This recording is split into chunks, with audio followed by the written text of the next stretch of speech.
Well, I don't think, I mean, it's a great question, and it goes back to that idea that you asked earlier about what is appropriate, right? And, you know, Robert and I have done, with Todd Epstein, we've done practitioners that were 28 days.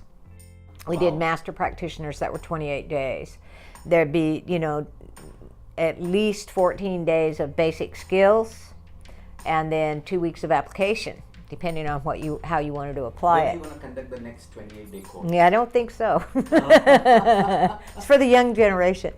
But I don't think of it in terms of technique, right? You know, some people teach excellent techniques, others teach, but what are the basic skills that you need to bring the technique alive? Because there's no wisdom in the technique. Correct. No wisdom in the technique. Anybody could take the technique and go, let me read it from a book, step 1, step 2. No point.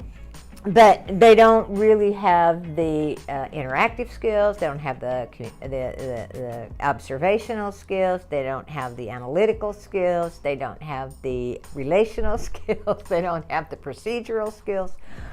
So I would say the most important thing is that they learn the basic skills, and then you can go do whatever technique you want. The technique's just a pathway that allows you to organize yourself along a continuum, right? Well, I mean, I think it's definitely always there, you know, as the first step. Like I was saying, that's that learning one. Let's start to shift that so you have some room to breathe, and then we can start to address something bigger. Robert and I, in our practitioner classes, you know, have a list of 7 or 8 skills that if people really learn the skills, they learn perceptual positions, they learn anchoring, they learn, let me think, I have to think back what they are, the meta model,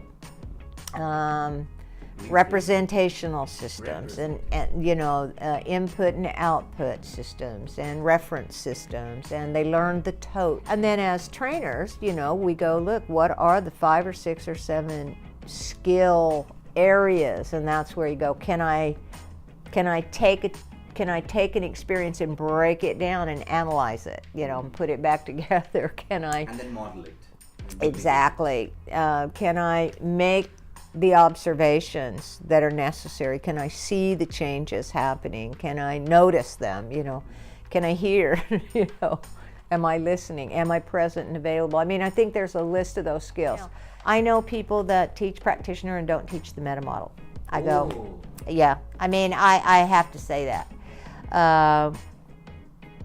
and I just go, well, I personally don't think that in 5 days you can is enough time for me to say this is a practitioner, that they really have the basic skills.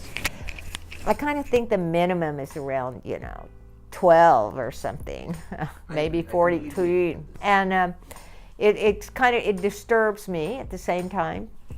It is what it is, and all you can do is keep your focus and do the quality of work and make a difference in people's lives.